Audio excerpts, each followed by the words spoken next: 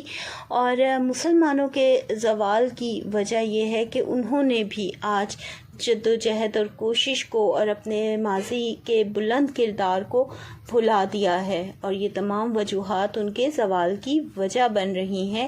اور آپ بنیادی طور پر اس کے اندر آشنا کروا رہے ہیں کہ ہم نے اپنے آباء و اجداد اور اپنی وہی تعلیم اور تہذیب کو اپنانا ہے تاکہ ہم دوبارہ سے اپنے کھوئے ہوئے مقام کو حاصل کر سکیں.